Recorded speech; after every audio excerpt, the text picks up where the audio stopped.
स्वागत है आप सभी लोगों का सोलो लेवलिंग के एक नए एपिसोड के अंदर। जैसा कि हम लोगों ने लास्ट वाला एपिसोड तक देख लिया था कि कोरिया के एस रैंक के हंटर्स एस रैंक के डंजन के अंदर एंटर कर जाते हैं, लेकिन एंटर करते ही डोजिन पार्क अपनी पावर का इस्तेमाल करवाकर पूरे एयरक्राफ्ट को क्रैश करवा देता है। सुहो की आंख खुलती है। सुहो अपने आसपास का नजारा देखता है। वो नजारा देखकर वो काफी ज्यादा हैरान होता है, क्योंकि आसपास सिर्फ एयरक्राफ्ट के टुकड़े पड़े हुए थे। वो अपने आप से सवाल करते हुए कहता है कि आखिरकार ये भी हुआ क्या? वैसे क्या सभी लोग ठीक हैं? सबसे पहले तो सुहो अपने सारे शैडो सोल्जर्स को अपने पास बुलाता है। उसका पहला इरादा तो यही था कि वो अपने शैडो सोल्जर्स का इस्तेमाल करके बाकी लोगों को ढूंढे, लेकिन फिर वो अपना इरादा बदल देता है, क्योंकि उसके दिमाग में एक ख्याल आता है। वो सोचता है कि अगर मैं अपनी पार्टी को ढूंढूंगा और उनको दोबारा इकट्ठा करूंगा तो स्कैवेंजर गिल्ड, जो कि हम लोगों से पहले ही काफी आगे जा चुका है, तो ऐसा करने पर मैं उनसे और भी ज्यादा पीछे हो जाऊंगा। हालांकि सुहो को ये मालूम था कि मेरे शैडो आइटम की वजह से बाकी जो लोग हैं वो सेफ होंगे, बस उनको दोबारा से इकट्ठा करने में मेरे को काफी ज्यादा टाइम लगेगा, और इसीलिए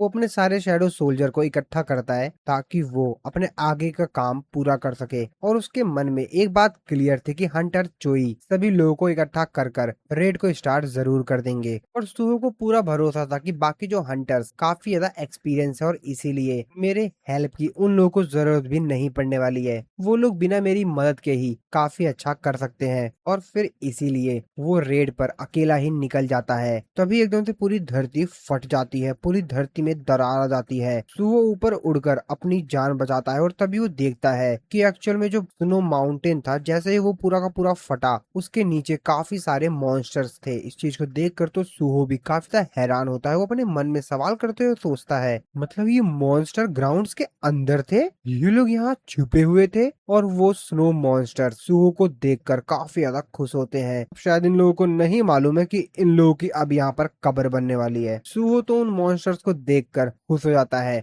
उनको देखते हुए कहता है कि इस एस रैंक डंजन के अंदर ये लोग मेरे पहले एनिमी हैं, तो चलो इन लोगों को थोड़ा सा मजा चखाया जाए। जिसके बाद वो अपनी स्किल डिस्ट्रक्शन का इस्तेमाल करता है और एक ही हिट में लगभग आसपास खड़े सभी मॉन्स्टर्स को खत्म कर देता है, और कहता है असली रेड तो अब शुरू हुई है। दूसरी तरफ हम लोग मोनार सिलाड की बहुत बड़ी स्टैचू को देखते हैं, जिसके सामने एक छोटी सी एल्फ बैठी हुई थी। वो उसको ग्रैंडफादर कहकर पुकारती है। वो कहती है कि ग्रैंडफादर, आखिरकार हम लोग अब कैसे जिएंगे? मुझे मालूम है कुछ समय में या काफी समय बाद एक ना एक दिन चाचा इस विलेज को छोड़ देंगी, और जब वो समय आएगा तो उन सब में सबसे बड़ी मैं होंगी, जिसका मतलब है कि मैं सभी लोगों को लीड करूंगी। क्या मैं सच में उन लोगों को लीड कर पाऊंगी? क्या मैं एक लीडर के तौर पर उन सभी लोगों को संभाल पाऊंगी? इसके बाद हम लोगों को एक फ्लैशबैक दिखाया जाता है। जब गांव के सभी लोग गायब हो गए तो सिर्फ वहां पर बच्चे बचे। हर दिन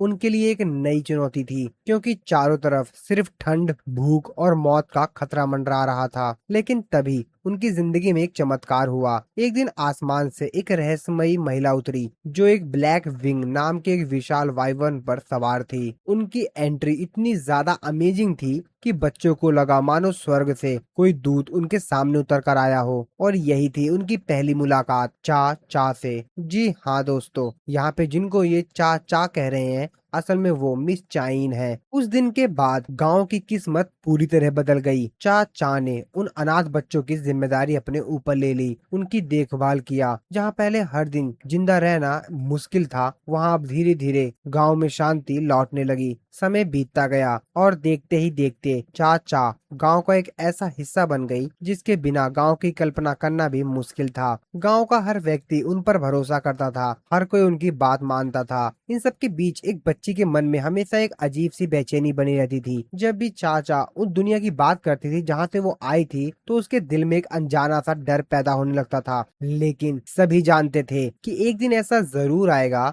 जब चाचा यानी मिस चाइन उन्हें छोड़कर चली जाएंगी, और जिस दिन ऐसा होगा गांव की सारी जिम्मेदारी सबसे बड़े बच्चे के कंधों पर आ जाएगी। उसे ही बाकी सभी बच्चों की रक्षा करनी होगी। लेकिन किस्मत को शायद इतना इंतजार मंजूर नहीं था। जिसके बाद कहानी प्रेजेंट में आती है। वो छोटी सी एल्फ उस गुफा से बाहर आती है। वो अपने मन में यही सोच रही थी कि जब वो दिन आएगा तो गांव का सबसे बड़े होने के नाते मुझे ही ये सारी जिम्मेदारी लेनी होगी। और वो ऐसा सोच ही रही थी कि तभी तभी उसके पीछे से एक बहुत बड़ा मॉन्स्टर उसके ऊपर आकर अटैक करता है। वो उस बड़े से मॉन्स्टर को देखकर घबरा जाती है और वो इतनी ज्यादा घबरा जाती है कि वो वहीं पर फ्रीज हो जाती है। वो कुछ मूवमेंट ही नहीं कर पा रही होती है। डर के मारे वो वहीं पर ही रुक सी गई थी और वो अपने मन में सिर्फ एक ही चीज सोच रही थी कि आखिरकार इतना बड़ा माउंटेन जाइंट इस जगह पर कैसे आ गया। इस मॉन्स्टर को तो यहाँ नहीं होना चाहिए ना। और वो मॉन्स्टर जैसे ही उसके ऊपर अटैक करता है वो उसके अटैक से बच जाती है और सीधा गुस्से में उसकी तरफ बढ़ते हुए कहती है कि मैं इसको मार दूंगी। अब इससे पहले वो कुछ कर पाती कि हम देखते हैं कि वहां पर सुहो का शैडो सोल्जर्स आ जाते हैं और वो उस मॉन्स्टर को खत्म कर देते हैं। वो एल्फ ये सब कुछ देखकर काफी ज्यादा हैरान होती है कि अभी यहाँ पर क्या हुआ। ये जाइंट्स पर्पल कलर के मॉन्स्टर्स कहाँ से आ गए जिसने इस मॉन्स्टर को खत्म कर दिया। उसको ये लगता है कि ये लोग साथी हैं। सुहो के जो शैडो सोल्जर्स हैं और ये जो आइस माउंटेन जाइंट मॉन्स्टर है ये लोग साथी हैं और ये आपस में ही एक दूसरे के ऊपर अटैक क्यों कर रहे हैं। अब उसे लगता है कि सुहो और उसके जो मॉन्स्टर हैं वो उसके लिए खतरा है और इसीलिए वो काफी ज्यादा तेजी से सुहो की तरफ बढ़ती है ताकि वो उसके ऊपर अटैक कर कर उसको खत्म कर दे।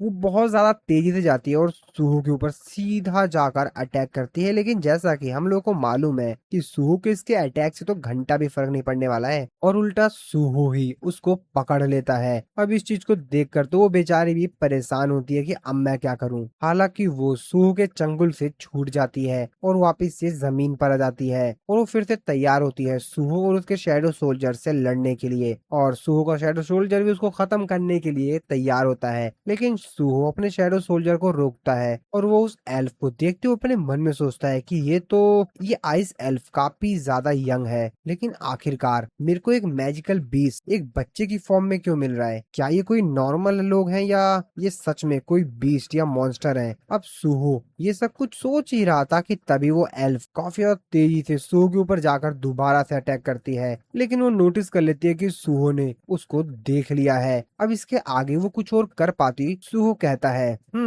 ये काफी अच्छा अटैक था लेकिन और फिर सुहो उल्टा उसको पकड़ लेता है और सीधा जमीन पे पटक देता है और उसको पकड़ते हुए सुहो उससे कहता है कि मैं तुमको मारना नहीं चाहता हूँ। वैसे मैं तुमको यहाँ से बिना किसी प्रॉब्लम के जाने दूंगा अगर तुम मेरे से वादा करो कि तुम अब मेरे ऊपर और अटैक नहीं करोगी। मुझे लगता है कि ये बातचीत तुम्हें समझ में आ रही होगी। जिसपे वो रोते हुए कहती है मेरी जिंदगी बख्श दो, मुझे माफ कर दो, मुझे माफ कर दो कि मैंने तुम्हारे ऊपर अटैक किया। जिसके बाद वो सुहो को रोते हुए बताती है कि मेरे को अपने घर वापस जाना है और मुझे वहां जाकर मेरे काफी सारे भाई बहनों का ध्यान रखना है, प्लीज मुझे जाने दो। और सुहो से रिक्वेस्ट करती है कि प्लीज मेरे को वहां से जाने दो। सुहो ने अभी भी उसको पकड़ा हुआ था और उसके चारों तरफ सुहो के शैडो सोल्जर्स थे जिसको देखकर वो और भी ज्यादा घबरा रही थी। और जैसा कि उसने सुहो से रिक्वेस्ट की थी उसको छोड़ने की तो सुहो उसको छोड़ देता है। लेकिन अभी भी वो सुहो के शैडो सोल्जर से चारों तरफ से घिरी हुई थी और काफी ज्यादा रो रही थी।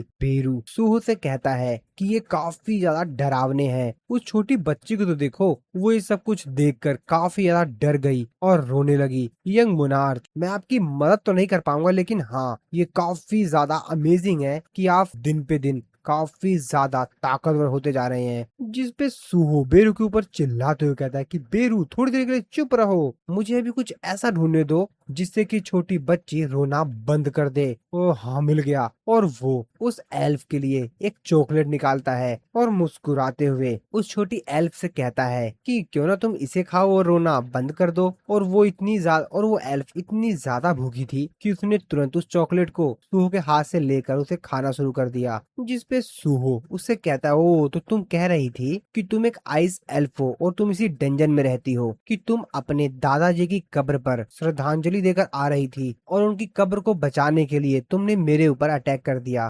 ओके, वैसे तुम्हारा नाम क्या है। जिसपे वो एल्फ उसको अपना नाम बताती है सिरका। सुहो कहता है ओ मेरा नाम है सुहो, सांग सुहो। जिसका नाम सुनकर वो कहती है सुहो।